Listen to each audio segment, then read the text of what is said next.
just ordinary people. God uses ordinary people. He chooses people just like me and you who are willing to do as He commands. God uses people who will give Him all. No matter how small, you're always Him to you. Because little becomes much as you place it in the Master's hand. Just ordinary people. God uses ordinary people. He chooses people just like me and you who are willing to do as He commands. God uses people who will give Him all. No matter how small your role may seem to you, because little becomes much as you place it in the Master's hand.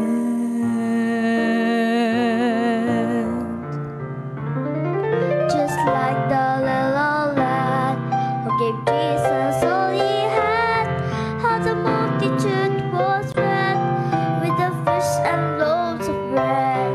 What you have may not seem much, but when you yield it to the touch of the Master's loving hand, then you will understand how your life could never be the same. Just ordinary people. God uses ordinary people. He chooses people just like me and you who are willing to do as He commands. God uses people who will give Him all. No matter how small, you're always Him to you. Because little becomes much as you place it in the Master's hands.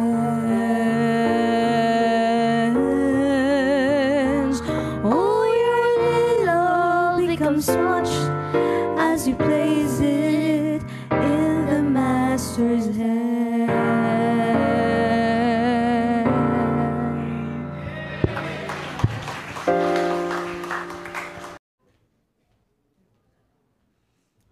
Okay, magandang hapon po sa bawat isa at blessing po na pastor na makarating po dito po sa gawain po ninyo at masaksihan kung ano po yung ginagawa po ng ating Panginoong Diyos.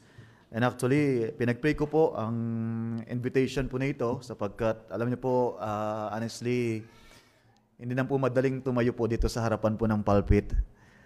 Siguro, madali in a sense na kung mag-entertain ka lang, di ba? Kung magsasalita ka lang, pero hindi po kasi alam mo nang usapan po dito ay yung Panginoong Diyos. Salita po ng Panginoon at harap ka po sa mga tao. Napakadali magsalita po kasi in a sense na kahit magsalita, pwede na. Pero yung magsalita that you want to be a blessing ay hindi po yan madali. At ako po ay personally, ay alam po ng Diyos aking puso na wala pong kakayahan at marami po akong limitasyon. Pero it's just a blessing po na hindi mo naman kailangan maging magaling para gamitin po tayo ng Panginoon.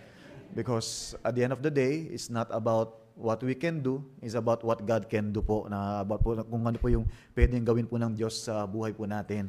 At ako po ay personal na nagpapasalamat sa Panginoon that I pray to the Lord na gamitin tayo ng Diyos na maging pagpapala. But honestly po, as I enter po dito po sa simbahan ninyo, ako po ay na-challenge at ako po ay na-bless. At kanina po sa testimony ni Micaela na kulang na lang invitation, amen? So parang si mama niya na sabi ko parang grabe, no? Parang preaching talaga, no? Sabi ko kung kung papayagan lang po natin pastor na magpastora, baka pastora na rin si Micaela, no? Hindi lamang siya sa music ministry, kundi baka pastora na siya ng mga missionary na po, no? Okay, pero salamat po sa buhay po nila Ma'am Helen, Pastor Ricky po, Pastor Romel, maraming salamat po sa mga nagpapagamit po sa Panginoon. Maraming pong salamat at sana po, isa lang po encouragement ko po sa inyo. Hindi po madaling ang nasa ministry, pero ano man po ang hirap, magpatuloy lang po tayo sapagkat ang Diyos po yung pinaglilingkuran po natin. And once again, at alam ko po na pagod na po tayo. And this is my first time, and most of the time kapag first time ay 30 minutes lang po ako nagpipreach. Amen? Kasi first time di ba? Babawi na lang po sa susunod.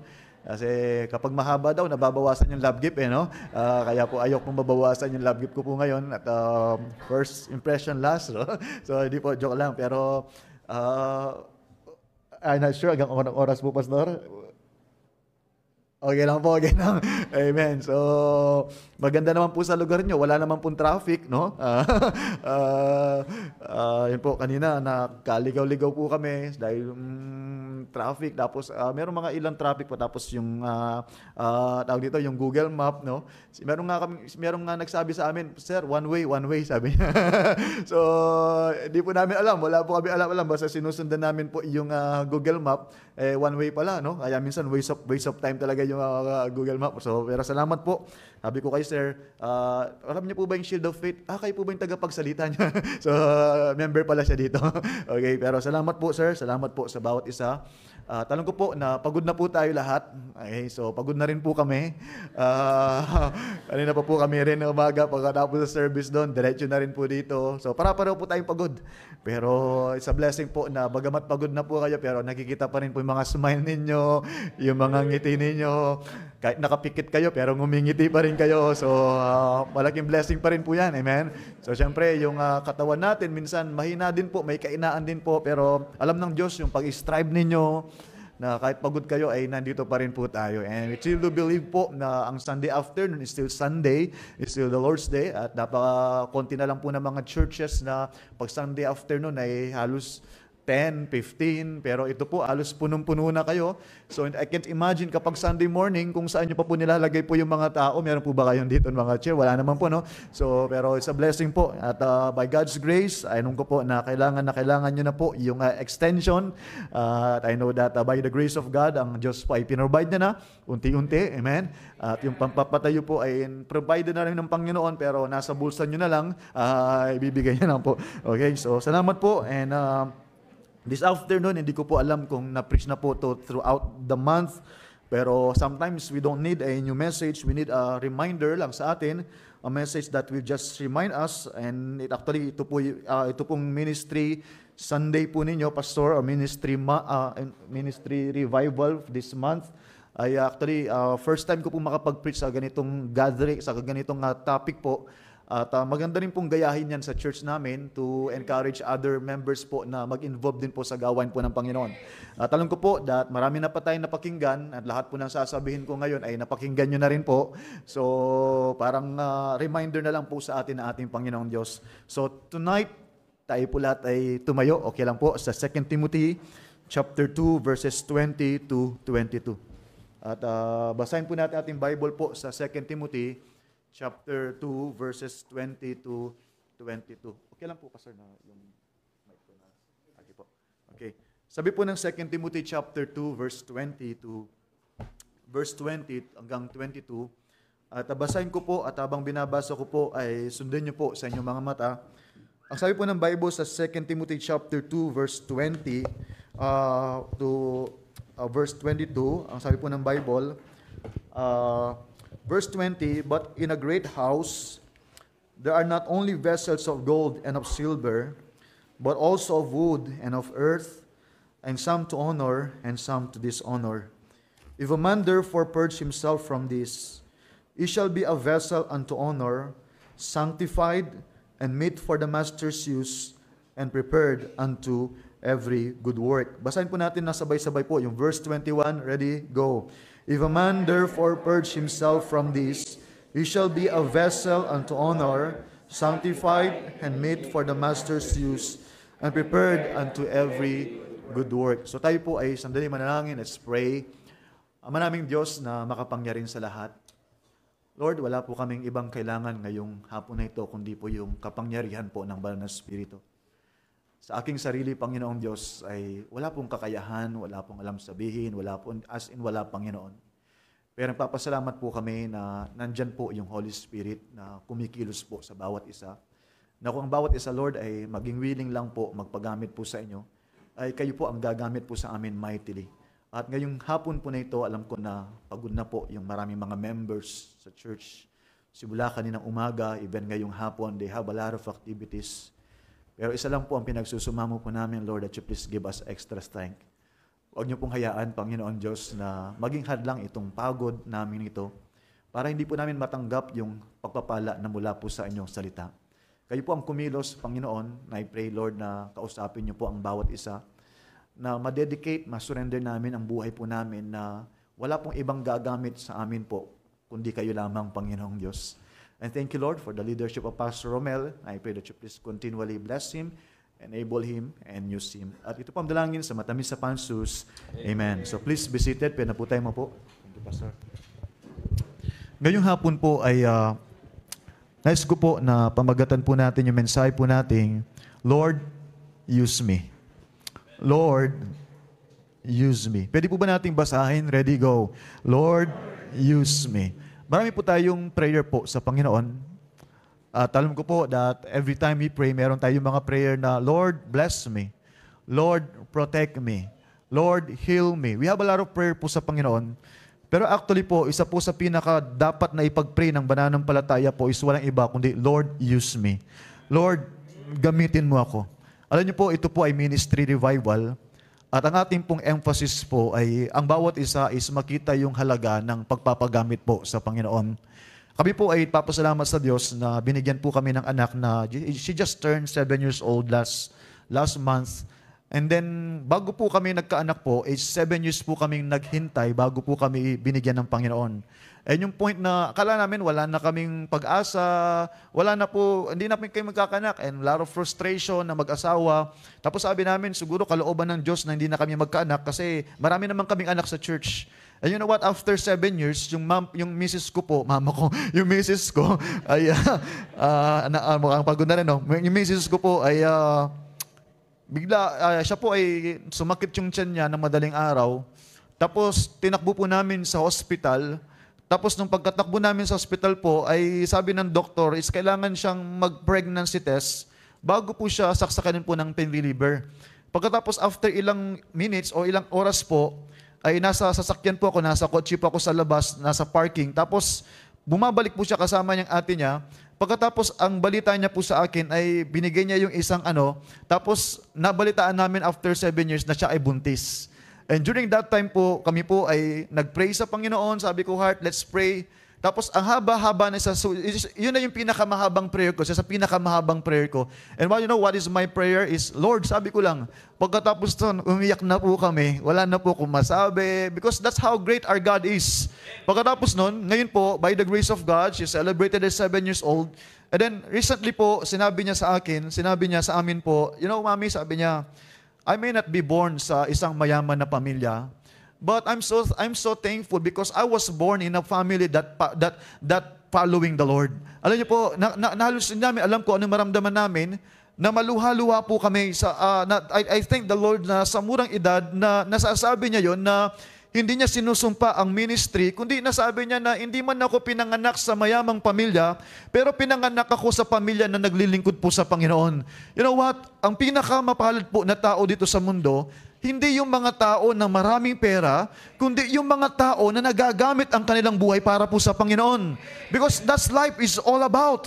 Alam niyo po, pati we were saved. Una-una, I'm not sure, but as for me po, isa po sa pinaka-kino-consider ko na pinakamasayang bagay nangyari sa buhay ko, that was 2003, nung ako po ay nakakilala po sa Panginoon.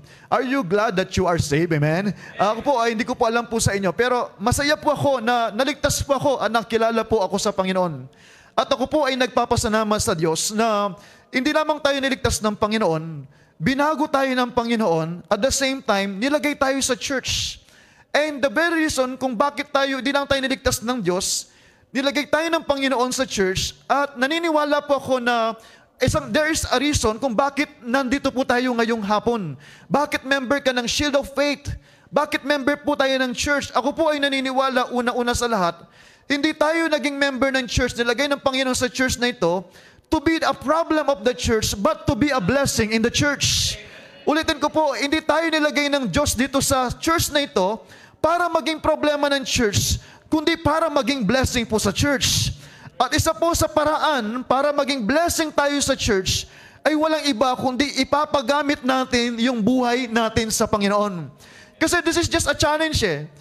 Kung hindi natin nahayaan yung Diyos na gumamit sa buhay natin, sino yung gagamit sa atin? Una-una, we have to understand, sino po ba yung source ng lahat ng bagay na meron tayo? Bakit tayo may kalakasan? Bakit tayo may buhay? Bakit tayo huminga? Bakit tayo may talent? Hindi ba lahat ng bagay na meron tayo ay galing sa Diyos? And therefore, kung naniniwala tayo na lahat ng bagay na meron tayo galing sa Diyos, dapat lang ng pinakaunang makinabang sa meron tayo ay walang iba kundi ang ating Panginoong Diyos. That's the reality is all about. Kasi kung ligtas ka lang sana after mo masave, kinuha ka na ng Diyos. Pero salamat, nilagay ka ng Diyos kasi meron bang purpose yung Panginoon sa buhay natin. Kaya nga po, there's just a simple illustration po. Just like this illustration, this is the ministry po. Halimbawa lang, ito pong chair na ito. Okay? This is the ministry. And we praise the Lord po na si brother, dito ka Brad, okay lang? Dito ka lang, ang gugwapo ngayon, no, nakamerkana pa, no? Okay? So, noon po, nung bagong mananampalataya, kami, nung bagong save po kami, kahit basta magbigay ng polo sa amin, kukunin namin kahit nagiging dress yung polo namin, eh. No? Talagang, salamat, Brad, ha? Magpapastor to siguro. Okay? Halimbawa, Brad, anong pangalan mo? Ha? Kemper. Halimbawa, he's the pastor. This is the leader. Alam niyo po, this is the church. Ito yung gawain ng Panginoon. At alam ko po na merong isang goal yung gawain that is to glorify God, and that is na ayaw natin mag-maintain, we want to grow. At gusto natin ang ministry ay merong marating. And praise the Lord that God has given you a leader. That is through the pastor, that is through Pastor Ricky Mabasa, and then Pastor Romel Perez.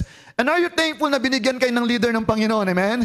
So leader, kaya minsan huwag kayong mag-alis sa mga leader po kay pastor na ang daming pinapagawa, ang daming activities. Pero think about this, lahat naman na pinapagawa ng pastor nyo, hindi naman para sa kanyang sarili, kundi para sa gawain ng Panginoon. Now, sa church po, this is all about, kasi ang pastor siya yung for sure siya nakaisip ng programang ito, hindi para pagurin kayo, kundi para magamit ang buhay ninyo para sa kaluwalhati ng Panginoon. Kasi kung walang magsasabi sa inyo, sino? Di ba? Kaya nga po, because instead we have to be thankful na meron tayong pastor, na merong pangarap sa gawain ng Panginoon. That's why this is the pastor. And sa church po, let's admit this fact na iba-iba tayo, iba-iba tayong pinanggalingan, iba-iba tayong background, therefore iba-ibang personality. We have to understand that. Ngayon po, alimbawa si brother, dito ka, di ba? So, may mga member po na habang sinusulong ni pastor, correct, siguro hindi dito sa church, sa ibang church, no? Sa church namin siguro. Na habang sinusulong ni pastor, may mga member na kagaya nito na tumitingin lang. Am I right? Hindi dito sa Shield of Faith kasi sa amin yun eh, di ba? May mga member po kami na habang si pastor sinusulong ministry, pero may mga member po na parang walang pakialam sa gawain ng Panginoon. Tumitingin lang. At iba, kamukha ni Brad, no? Illustration lang to, wala sa mukha, no? Halimbawa lang. May mga member tayo na wala sa, tumitingin na, hindi lang tumitingin, kundi upo ka, Brad. May mga member sa church po na walang ginagawa na, meron pa pabigat.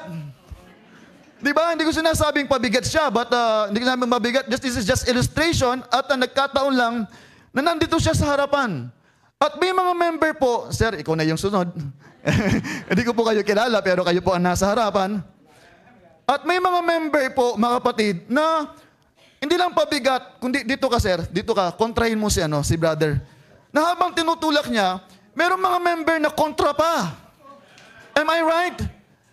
And this is the reality. Kaya nga po, una-una, gusto natin ang church ay merong marating, at kung gusto natin na merong marating ang church, kailangan magkaisa tayo. Kaya tamang sinasabi ni Micaela, huwag natin sabihin marami nang involved. No, ang pinakamahalaga dito, kahit marami nang involved, marami pa rin ang kailangan sa gawain ng ating Panginoon. What if itong tao na tumitingin lang, sumama siya kay pastor, itong taong pabigat ay hindi na siya magpapabigat. Tayo ka, Brad. at sama ka dito. At itong kumokontra, sama ka dito. And what will happen sa church? Madali po kayo, sama-sama nyo, ilagay yung upuan dito, Brad. Sige, kahit 4 kayo. Di ba, kahit sabi mo mabigat, pero nagiging madali. Bakit? Kasi nagtutulungan po tayo. Amen? Thank you, Brad. Thank you. Palakpakan natin itong mga quadruplets, ay mga ano po. And this is the reality. Sana po, church, maintindihan natin yung halaga na nagpapagamit tayo sa Panginoon. Huwag lang tayong tumitingin, huwag lang tayong kumokontra kasi kapag gawain ng Panginoon yan, hindi ka dapat kumontra kasi ang kalaban mo ay walang iba kundi ating Panginoong Diyos. At may mga times po na sinasabi ko sa church, maraming mga Kristiyano po that they thought na kapag wala silang ginagawa, mapalad sila. At kapag marami kang ginagawa, malas ka. Wala pala malas. Akala nila, but the reality, mas blessed po yung mga tao na napapagod at ginagamit ng ating Panginoon. Saturday po, we are so busy sa gawain, umaga, extension class, soul winning, Bible study, natatapos kami mga 1 p.m., tapos 1:30 to 3 p.m. na nagtuturo si Mrs. sa mga teachers, tapos 3 to 5 yung choir practice, and then 5 to 8 p.m. ito yung soul winning namin, tapos 8 p.m. maglilinis, orchestra. We have a lot. And then sabi ko sa nila, napagod ba kayo ngayong araw? Sasabi na, amen. Kung napagod ka sa isang araw, it means blessing yan. Kasi nagpagod ka para sa gawain ng Panginoon. You know what? We have to understand na sana, huwag lang tayo mapagod sa trabaho natin. Huwag lang tayo mapagod sa school natin. Dapat mapagod din tayo pagdating sa gawain ng Panginoon. You know why? Because everything that we do sa mundo ito, sa school, sa trabaho, lahat darating araw ay mawawalang kabuluhan yan. Pero one thing ang hindi mawawalan ng kabuluhan, yung mga bagay na ginawa mo sa Panginoon. At kaya nga po dapat, mga kapatid, pagdating sa Panginoon, wala tayong dapat panghinayangan. Wala naman tayong reward, di naman tayo ini-reward, Pastor, magkano yung sahod ko dyan, maglilinis ako ng simbahan, magkano yung sahod ko. Hindi po, but I do believe God can bless you more and more. More than that. Alam niyo po, sa church po namin, ako po ay, by the grace of God, the Lord bless our church little by little. At nakita ko po, isa sa mga rason kung bakit binless ng Panginoon, kasi mas maraming nag-involve, mas maraming nagpagamit, at mas nagkaroon ng pagkakaisa. Dito sa last time po, isa po sa mga inano namin, isa po sa binigyan namin pansin sa ministry po is walang iba kundi yung pag-share po ng gospel. Yung soul winning. And then, during that time po kasi, na magkikita naman natin yung serve, tapos ang natuwa nga po kasi yung S doon is share God's love eh. And then, yun na, lahat ng, ako po kasi naniniwala na lahat ng ministry natin, merong kinalaman niya sa kaligtasan ng kaluluwa. So, lahat ng ministry, bakit may ministry ganito, may ministry ganito? Kasi, yun naman po yung pinaka-main thing eh. Ang pinaka-main thing ng ministry, syempre hindi naman para maitaas tayo, sarili natin, kundi maluwalhati natin Diyos at maraming kaluluwa ang naligtas. And during that time, wala kaming pakialam sa kaluluwa, ang pakialam lang namin yung programa sa mga church. Tapos wala kaming programa pagdating po sa mga unbelievers. But the Lord, when Pastor Quinlan died, tapos I was given the opportunity po na magturo po ng missions. After nun, abang nagtuturo po ako ng mission, ako yung pinakaunang tinatamaan. Lahat ng tinuturo ko parang hindi ko naman ina-apply. And then the Lord challenged me na ikaw dapat ang unang mag-apply. And dun, after that, by the grace of God, dun sa mission book na yon, ay natutunan ko kung gaano kahalaga pala ang soul winning in the eyes of God.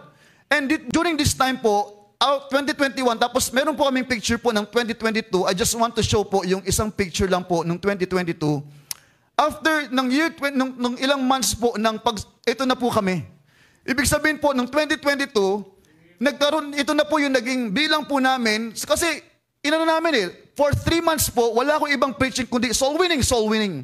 And then after 1 year po, 2023, can you please show the picture po ng 2023, ito na po kami. And during that time po ng 2023, wala na pong ayos talaga. Ay wala na pong tao na makadan kasi siksikan po kami at wala po kaming pera.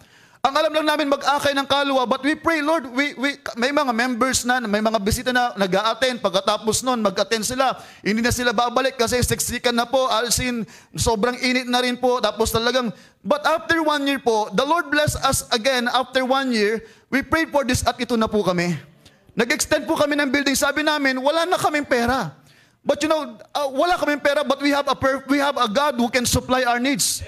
And by the grace of God, ginamit ng family ni Mrs. para i-provide po yung mga family po nila, para i-provide yung lupa na meron po kami. Ngayon po, 2025, ito na po, in 2025 po kami, last July, na halos po siksikan na po kami. And meron po akong picture na kinuha po namin kaninang umaga. We have at least 70 visitors po kaninang umaga. And halos 2 months na 50 visitors, at yung isang picture po na kanina po, yung pinaka-last na picture na nakuha lang po kanina, yan po. So halos,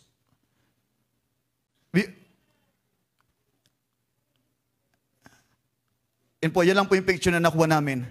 And by the grace of God, 70 po. At bakit po nangyari po yun? Kasi nakita po namin yung pagkakaisa po ng mga members. It is not a magic. Nagpapagod po lahat ng mga members namin para magsundo, mag-gate, magpakain ng mga bisita.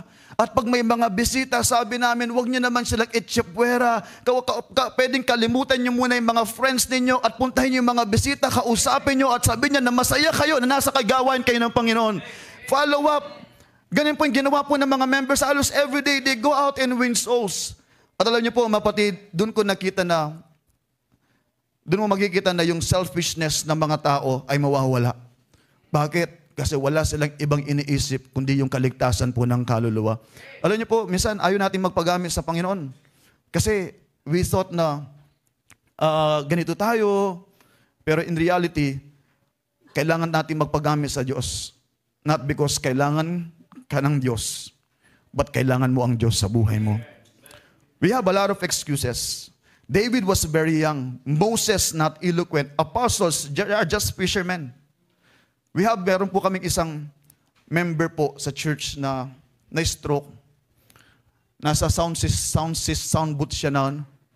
No, hindi ko po yung mga ma-stroke mamaya, yung mga nasa sound. During our service, Sunday school po, nasa sound man. Tapos, nung habang napipreach ako, nagtuturok sa Sunday school, parang nakikita kong hindi tama dun sa namin. Parang siya. Tapos after ilang seconds po, yun, takbuhan na po yung mga members namin. Tapos tinakbo na po siya sa hospital during that, and then na-stroke po siya. At doon na-stroke po siya hanggang ngayon, buhay pa naman, pero hindi na siya makapagsalita, hindi na siya makalakad ng maayos, Brother Soy po. Pero alam niyo po, by the grace of God, makikita niyo po ngayon, hindi siya nakapagsalita, hindi siya gano'n nakakalakad, pero every Sunday po, nasa pinto po siya. Alam niyo po anong ministry na naibigay sa kanya? Ushering ministry. Bakit? Kasi ang ginagawa niya po, pagpasok ko ng church, maraming problema pagsubok, pero every time na nakikita ko po siya, na-encourage ako. Sabi ko, hindi siya makapagsalita. Halos gusto mong kakwentuhan, hindi naman siya nagsasalita. Pero makikita niyo po, yung pagsalubong niya, nakasmile siya. At nagbibigay siya ng encouragement. And sabi ko sa Panginoon, Lord, kung ito nagagamit nyo, na hindi na makapagsalita dahil na-stroke na siya, tapos nahirapan may tungkod pa siya, pero pinipilit niyang tumayo na matagal sa mag-entertain po ng mga tao. Hindi ba nakakapagbigay ng encouragement yun? At sinasabi ko, kung siya nagagamit siya ng Diyos, tayo lahat pwedeng gamitin ng Panginoon. Lalo na tayong mga kabataan, gaya kang gamitin ng Panginoon. Kaya nga po, huwag nating sayangin yung lakas natin sa mga walang kabuluhan. Huwag nating sayangin yung mga lakas natin na someday mawawala. Kaya po, let's stop making excuses. Let's stop making excuses. Ang kailangan lang ng Diyos is your willingness. Because your greatest ability is always your availability. There are just, andyan pa po kayo, amen? So, sabi ko kanina, 30 minutes lang. Pero may kasamang 1 hour kasi yun, hindi ko nabanggit po eh. Pero 1 hour, 30 minutes po yun. Pero joke lang po ah.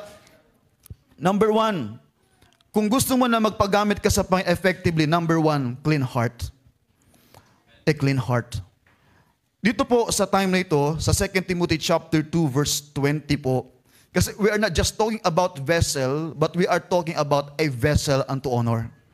And may we all be reminded po, church, that God is more concerned with the purity of your heart than with the performance of your hands.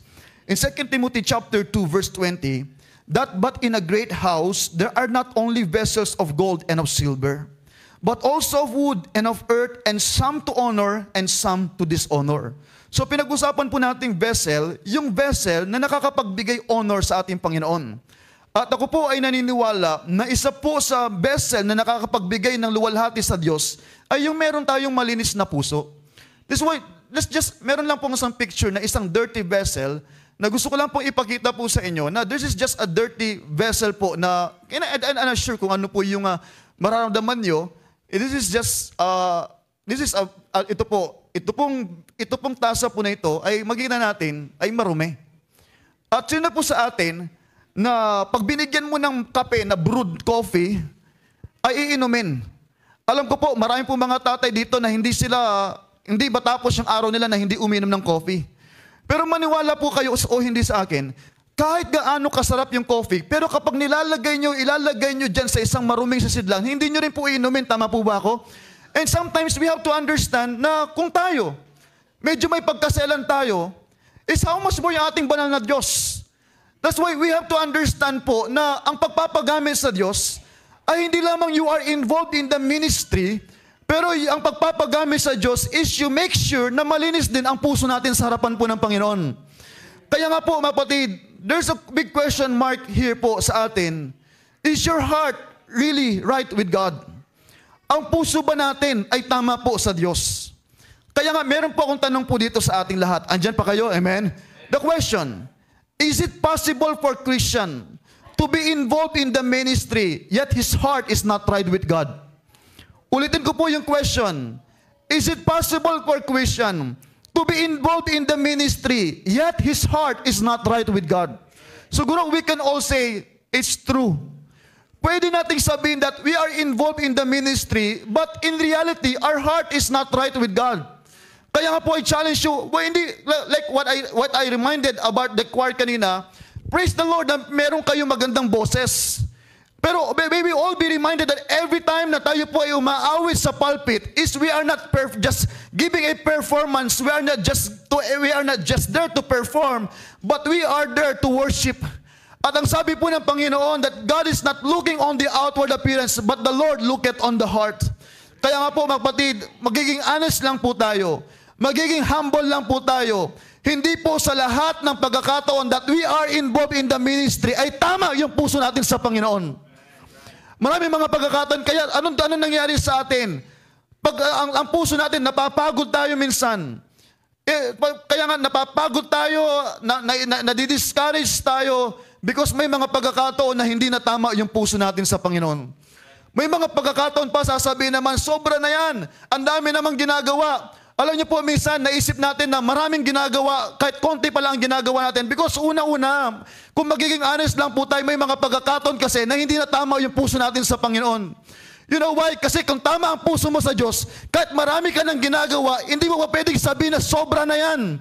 Bagkus isa lang ang nararamdaman mo, kahit marami kang ginagawa, kahit ibigay mo yung buhay mo, kapag tama ang puso mo, isa lang ang masasabi mo, you're always telling yourself, it is still not enough compare sa ginawa ng Diyos sa buhay natin. You know why? Totoo naman yan eh. Ako po ay naging Kristiyano February 15, 2003. And by the grace of God, simula nung naligtas po ako, hindi po ako umalis po sa church. Bilang lang po sa daliri ko yung absent ako sa church at minsan pag absent ako, yun yung time na sabihin ko na may sakit po ako. But honestly speaking po, many to mentions, maraming mga pagkakataon na ang puso ko ay malayo na sa Panginoon. Backslider na. Yung bagang pinipilit mo na lang kasi required sa iyo isang bagay, kasi magagalit si pastor, kasi nakakaya, leader pa man din ako, kasi nakakaya, na song leader pa man din ako, nakakaya, pastor pa man din ako. But in reality, we have to be humble and honest. We're not always right in the eyes of the Lord. Kaya sometimes we don't need new preaching, but sometimes we need preaching that will just remind us. You know, backslider starts from the heart. Ang paglayo sa Panginoon always start in the heart. May mga pagkakataon, napakadaling magpa-spiritual. Ang ganda ng polo mo, ang ganda ng damit mo, ang ganda ng ngiti mo. Pero deep inside, yung puso mo ay malayo na pala sa Panginoon. You know, you have to correct that heart ngayong umagang ito. Kasi ngayon, nakakapagpatuloy ka pa. Pero hindi mo napapansin, kapag hindi mo tinama yung puso mo, darating araw, wala ka na sa gawain ng Panginoon. Isa po sa pinakaayo ko po na dumating sa buhay ko ay yung makita ko yung sarili ko na wala na po sa ministry. Napakahirap po nun. Kaya nga po, always check our heart. always check our heart. We praise the Lord, we cannot lose our salvation. But anytime from now, we can lose the joy of salvation. The joy. Kaya po, number 1, clean heart. Church, hindi naman tayo dapat kailangan magtago sa Panginoon. Una-una, hindi naman tayo makapagtago sa Diyos because He knows everything. But God is a merciful, is gracious God. Nagkaano man tayo, nagkamali, lumayo sa Panginoon, God is still always there. Na willing magpatawad at willing pa rin tayong gamitin ng ating Panginoon. Number 2, not just a clean heart, but clear motive. Clear motive. According sa Colossians chapter 3 verse 23, ang sabi po ng Bible, whatsoever you do it heartily as the Lord and not unto men. Church, we have to be involved in the ministry. But kung mag-i-involve man tayo sa ministry, sana po ang motibo natin ay para maluwalhati ang Diyos. Hindi po para maluwalhati ating sarili. Why? Because una-una, if your motive is clear, you will not get easily discouraged.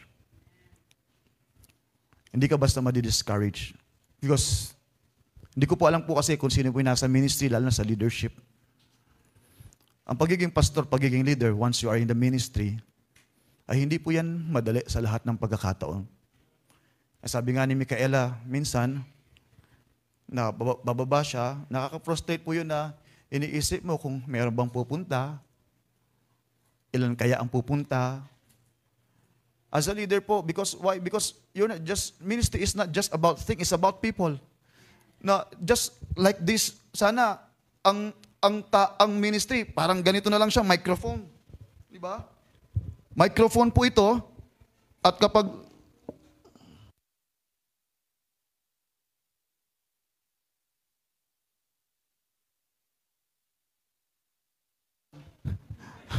noon siya. Sana ganito na lang ang ministry. Eh yung mga tao na pinagmiministeran mo, sometimes hindi sila ganun eh. Minsan susunod, minsan hindi. Minsan okay, minsan hindi. Paiba-iba. Kaya nga po hindi madali, but if you are doing it for the Lord, it doesn't matter. Kasi sa Panginoon ka naglilingkod eh. Kasi I've witnessed a lot of people po sa church na ginamit sila ng Diyos. Pero nung sila po ay na-discourage, na-offense sa tao, umalis na po sila sa ministry. Sana po, huwag nating hayaan na ang mga tao ang maging dahilan para umalis tayo sa ministry. Because in the first place, hindi ka naman naglilingkod sa tao, hindi ka naman naglilingkod sa pastor, kundi sa Panginoong Diyos. Kaya pag sa Panginoon ka nakatingin, kahit anong discouragement, magpapatuloy at magpapatuloy ka. You know, kami po mga pastor, we are so thankful po. Alam ni, siguro si Pastor Romel kanina, as a pastor, hindi namin alam po kung paano namin pasalamatan, pastor, yung mga members who are really dedicated sa ministry. And I just want you to know po, as a pastor, sabi ko sa mga members namin, Brad, sis, hindi ko po kayo ma-appreciate lahat. Pwede ko kayong ma-miss. Pwede rin mangyari na-appreciate ko si sister, tapos hindi ko na-appreciate si sister. Pareho lang namang ginawa. Not because we don't really appreciate that, because ganun lang po kami, hindi namin talaga kayang appreciate lahat. Not all the time is merong pastor na mag-appreciate sa inyo. Pero lagi niyong tandaan, sometimes, hinahayaan ng Diyos na hindi kayo mapansin ng pastor ninyo. Hinahayaan ng Diyos na hindi kayo mapansin ng mga tao para lang ma-check ninyo kung ano talaga ang motibo ninyo sa paglilingkod sa Panginoon. Sometimes kailangan din natin yun. We need appreciation. Kaya nga sa mga members, sometimes we always complain, di man ako na-appreciate ng pastor ko, but the question is, do you appreciate your pastor? Hindi ako nakamayan ni pastor, di na ako magsisimba, pero ikaw ba kinakamayan mo ang pastor mo? Marami tayong mga, bakit yung pastor ang dami niya para kamayan kayo, pero kayo isa lang ang pastor niya, dapat pwede niya naman lapitan at kamayan, pastor. Pinagpipray po namin kayo, pastor, good morning po. Isa lang naman ang pastor niyo eh. Pero sinasabi ko po, ang ministry is not about people, it's all about God. I mean, hindi dapat ang tao ang motivation natin. Hindi dapat ang pastor natin. That's why whether you appreciate or not, napansin kayo o hindi, magpatuloy po kayo sa gawain ng Panginoon. Bakit? Hindi ka madaling ma-discourage. Honestly speaking, I've been a pastor for many years. More than 10 years. And sabi ko, kung sa tao lang ako naglilingkod, matagal na po akong wala. Pero why we are still here? Because hindi po tayo naglilingkod sa tao, kundi sa Panginoon. Number 3 na po tayo, amen? Tinutupad ko na po yung usapan. Number 3, pero hanggang 6 po ito eh. So, number 3, Christ-like attitude. Pag tayo po ay nagpagamit sa Diyos, ang pinakamalaga po yung attitude, right attitude. And what kind of attitude? Humility. Bakit kailangan ng pagpapakumbaba? Una-una, wala tayo sa ministry para magpagalingan. Because isa lang po magaling, ang Panginoong Diyos lamang. Wala po tayo sa ministry para palakpakan ng tao, kundi para sa Panginoon. And like what I said kanina po, hindi kayo magpapagamit sa Diyos kasi sasabihin nyo, kung wala ko, walang mangyayari sa church. It's not true po, church. Bagkus, kapag tinanggal ka ng Panginoon, mas marami pang papalit yung Panginoon, mas better at greater pa sa atin. Hindi po, huwag nating sabihin. Kaya lagi ko sinasabi, honestly, hindi tayo kailangan ng Diyos. Hindi ako kailangan ng Panginoon. Kung gusto niya akong kunin sa Haragang Baptist Church, anytime from now, kaya niyang gawin at meron siyang ipapalit na greater than me. Better than me. But you know what? It's just a blessing. Sino ka para gamitin ng Panginoon? It is just a privilege na tayo po ay gamitin ng ating Panginoon. Sabi ko nung ako po ay bago mag-asawa, sabi ko, Lord, isa po sa mga standard ko ng pagpili ng babae ay yung magaling sa music. Kasi wala pong kalam-alam sa music. Konti, pero hindi, malabo na. Meron akong alam sa mga walang alam. Tapos, nung binigyan niya po ako ng asawa, kabaliktaran sa prayer ko, as in wala, kung zero ko, mas wala siya sa music. Eh sabi ko, pinag-pray ko yung, ang sarap mag-preach, pastor na yung misis mo, nag-special number, di ba? Si Ma'am Mera, nag-special number po yan eh. Tama po ba? Hindi po. Tapos, yan, si Micaela, si Erica, nag-special number po yan sa church namin. Bata pa siya nun, di namin makalimutan yun. Hanggang ngayon, doon pa yung video. Nagigitara, nagpo-flute. No po. Tapos, pero alam niyo po, sabi ko, mabuti pa rin ang Panginoon. Bakit? Kasi hindi mo magaling kumanta yung misis ko. Pero melody naman ang pangalan. Amen? Melody. Ibig sabihin, kahit sa tono man lang, kahit sa pangalan man lang, nasa tono. Pero by the grace of God, po, soul winner. Sa mga bata naman po siya. Pero at the end of the day, lahat po ng talents natin, lahat ng gift natin, yan po ay galing sa Panginoon. At binigyan ka ng Diyos na talent na ganyan, hindi para ikaw ang mag-shine, kundi mag-shine yung Panginoon sa pamamagitan ng buhay mo. No? Not just humility, but according sa Bible po, yung attitude na joyful. Joyful. When we are involved in the ministry, we have to be reminded about sa Philippians chapter 2 verse 14 that do all things without murmurings and disputings. Nag-involve ka nga sa ministry pero nagreklamo ka naman. Sana hindi po ganon. Merong isang illustration po. Andyan pa kayo, sir, ma'am, amen? Malapit na tayo sa... Pero sa illustration, merong isang hari na merong siyang malaking swimming pool. Tapos sabi ng hari po, sabi ng isang hari na sino man yung makatawid dito, makapag-swimming hanggang doon, ay ibibigay ko lahat ng hingin niya. Pero dun sa swimming pool na yun, sir, merong pong piranha, merong buhaya, hindi ko sinasabi mga kontraktor yun, hindi, joke lang, mga buhaya, mga, sorry lang po, sorry. Mga piranha. Tapos bigla po, abang sinasabi niya po yun, merong tumalon. Tapos ang bilis, nakapag-swimming siya. Pagkatapos nun, nakaano siya, talagang hinga siya ng sobrang bilis eh. Tapos palakpakan yung hari, palakpakan yung mga tao. Sabi niya, sige, sabi niya, Dahil nakapag-swimming ka, ikaw lang ay may lakas ng loob na nakapag-swimming, nilangoy mo yan. Ano yung gusto mo? Bahay, sasakyan, bibigay ko lahat. Alam niyo, sabi na nag-swimming, Sir, sabi niya, Kari, sabi niya, gusto ko lang malaman sino nagtulak sa akin dito, sabi niya. So kaya pala nakapag-swimming, hindi talaga siya nag-volunteer, tunulak lang pala siya. At alam niyo po, mapatid, sa pagpapagamit sa ministry, sana walang tulakan, walang pilitan, kundi may kasiyahan. Amen? May kagalakan. Why? To be a vessel of God is the highest and greatest honor. Yung ang mga bodyguard na mga, ako po, andyan si Brother Patrick, no? Mahilig yan sa basketball eh. No? Ako, kung o-operan ako na tagapunas ng pawis ni Lebron, tatanggapin ko. Yung tagapunas, alam ko, $1 million yung sahod nun eh. Yung tagapunas lang ng floor, tatanggapin ko po. Tapos may mga driver pa, bodyguard pa ng artista, kala mo siya yung artista. Di ba? Bodyguard ng marang-ganda sakyan, kung makaasta, kala mo siya may-ari ng sasakyan. And you know what? If they are proud to become bodyguard ng artista, NBA players, dapat mas proud tayo na servant tayo ng King of Kings and Lord of Lords. Amen? We are servant. Hindi tayo mga boss, we are servant. Servant. We're all servant. Kaya one thing I like about dito sa church po, walang mayaman, walang may position. Pagdating po sa church, pantay-pantay po tayo.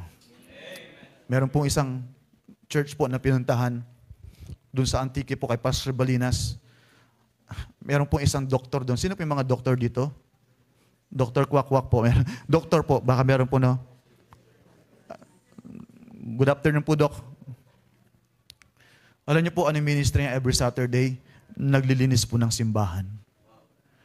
Kinomit niya yung sarili niya na hindi man siya makapag-involve sa ibang ministry, pero isang ministry na gagampanan niya, walang iba kundi maglinis ng simbahan.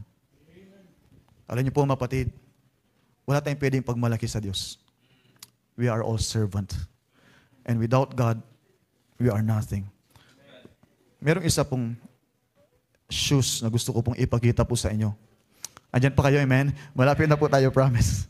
There's one shoes po na gusto ko pong ipakita po sa inyo. At ito pong shoes na ito, siguro paborito ni Brother Patrick yan, no? Ito yung tinatawag nating Air Jordan 13. At yan po ay ginamit ni Michael Jordan during Game 2 po ng 1998 sa NBA Finals. At binenta po yan, nagkahalaga po ng mahigit $2.2 million. Or nagkakalaga po ng more than estimated po ng 120 million. Palagay niyo po, bakit yung sapatos na yun? Sapatos lang. Kung bibilin mo yun sa Shopee, 350 lang naman yun eh. Di ba? Bibili mo sa mall, siguro 3,000. Bakit umabot ng 120 million? Bakit po? Kasi sinuot ni Michael Jordan. Sabi natin, Pastor, walang bibili, pero may bumili. Yung mga tao, saan ko da? Alam niyo po, mga kapatid, ang buhay natin walang saysay, walang halaga, walang patutungan, walang direction. Honestly. Minsan, nag-iisip din ako, Lord, what is life is all about? Ano, mabubuhay tayo, tapos after that, Monday, kakain tayo, tapos magtatrabaho, tapos matutulog, tapos Tuesday, anong gagawin mo? Kakain, magtatrabaho, tapos matutulog, tapos Wednesday, anong gagawin mo? Kakain, magtatrabaho, matutulog, anong gagawin mo Thursday? Sabi ko, Lord, tapos mamamatay ka, and then this is life is all about. Kaya hindi mo masisi si Solomon, sabi niya, everything under the sun is vanity. Life is not about just like that, tapos pag namatay ka, tatanungin ng Diyos sa'yo, anong ginawa mo? Kumain, natulog, nagtrabaho. Kaya nga po ang purpose ng buhay mo is para ipagamit po natin sa Panginoon. At kapag pinagamit mo yung buhay mo sa Diyos, isa lang po masasabi ko, hindi po sayang. Hindi po sayang. It's all worth it. You know, I would say when I was 13 years old, at the age of 14, sinurrender ko yung buhay ko sa Panginoon. At the age of 16, ako po ay pumasok sa Bible school. At the age of 17, I was ordained as a pastor. At the age of 19, I graduated po ako sa Bible school. 21, kinasal po ako. 22, nung ako po ay naging pastor po ng High Ground Baptist Church. And you know what? Hindi ko alam ilang taon na ako. Gusto ko man hindi, tatanda. But looking back, young people, wala po kong pinanginayangan na pinagamit ko yung buhay ko sa Panginoon. Bakit? is a blessing. Only one life, so soon it will pass. Only what's done for Christ will last. Brothers and sisters, gusto mo o hindi, mawawala tayo dito ng buhay. Pero ang ganda na mawala tayo dito, alam mo, ginamit ng Diyos yung buhay mo. Mrs. ko po, meron siyang kapatid na 23 years old. Tapos, Sunday service po yun. Ay meron po kaming youth Sunday. Meron kaming youth Sunday, ng Saturday, nag-practice po sila. Pagkatapos, sama-sama po natulog yung mga young people po namin. Tapos at the age of 23 po, ng 2 a.m., ginigising po ni Mrs. yung kanyang kapatid. Dahil sobrang lakas humilik, nagising naman, nagalit pa dahil naistorbo. Pero alam niyo po, after 1 hour, 3 a.m., ginigising ulit ni Mrs. ko yung kanyang kapatid. Hindi na po siya magising. Tinakbo po sa hospital, dead on arrival. At the age of 23, walang sakit, walang karamdaman, pero kinuha ng Diyos. Sabi ng Mrs. ko, kung alam ko lang na alas 3 na madaling araw, mamamatay siya. Sana nung ginising ko siya ng alas 2 na madaling araw, Sir Ma'am, sana hindi ko na siya pinatulog. Pero yun ang kamatayan, hindi mo alam kung kailan ka kukunin ng Panginoon. Kaya anong challenge sa atin? Habang may lakas tayo, habang habang bata pa tayo, ipagamit na po natin yung buhay natin sa Panginoon. And please, brothers and sisters, huwag tayong manghinayang na mag-commit tayo sa ministry na ating Panginoon Diyos. Hindi po. And you will feel the great joy na hindi nyo pa naramdaman before. Na dati taga-nood ka lang kayo, dati nakikita nyo lang, pero ibang blessing po kapag kayo na mismo ang involved mismo sa gawain ng Panginoon. Kaya po, church, sana mag-commit tayo. Let's involve ourselves na ang buhay na ito ay para sa Panginoon lamang. Tayo po lahat ay tumayo. Tayo po ay mag-pray. Father God, we come to you tonight. And once again, kami po ay nagpapasalamat sa pagkakataon po na ito para ma-remind po ang bawat isa kung gaano po kahalaga, Panginoong Diyos, ang magpagamit po sa inyo. Lord, hindi ko po kilala ang mga member po dito, but alam ko po kapatid ko po sila sa pananampalataya at nawa, Lord, ang bawat isa magkaroon ng desire na gamitin niyo, Panginoon, na magpagamit sa inyo. Lord, I pray ng bawat isa ay maging committed, ma-open yung aming mga isip, puso kung gaano kalaga yung ministry. Na yung talent, yung gift, yung kakayahan, yung lakas na pinagkaroon niyo po sa amin. I pray, Lord, na hindi lamang po ang mundo ang makinabang, hindi lamang ang school, ang company na pinagtatrabaho namin ang makinabang. But I pray, Lord, that you please help us na makinabang din po kayo unang-una, Panginoon, sa lahat ng bagay na meron po kami. Sapagkat everything that we have ay galing po sa inyo. That's why, Lord, tulungan niyo po kami at salamat din po, Lord, sa mga kapatid na involved sa ministry. Hindi po sa lahat ng pagkakataon madali. Nandun po yung discouragement. Nandun yung time na gusto namin huminto, gusto namin mag-quit. Pinagpapasalamat po kami na sa pagkakataon na sa oras na gusto namin mag-quit, umayaw na, Panginoong Diyos, nandyan pa rin po kayo na nagpapalakas po sa amin. I pray, Lord, remind us that everything we do for you ay hindi po nawawala ng kabuluhan. Maraming po salamat once again, even for Pastor Mel. Thank you, Lord, for his heart to lead this church, Panginoon, ng tama, na maayos, and according po sa inyong kalooban. I pray that you please continually bless them at kung naman po yung desire po ng kanilang puso sa simbahan po ito ay pagkalob niyo, Panginoon Diyos. At ito pang dalangin sa matamis sa Pansus. Amen. Pastor, please. Manatili po tayong nakatayo, mga kapatid. Ay ito na po yung panahon, no, na tayo po ay magpapasya sa ating mga puso. This is the last night, the last preaching we have sa ating ministry revival. Nawa, ang panalangin po natin, Lord, use me. Lord, use me.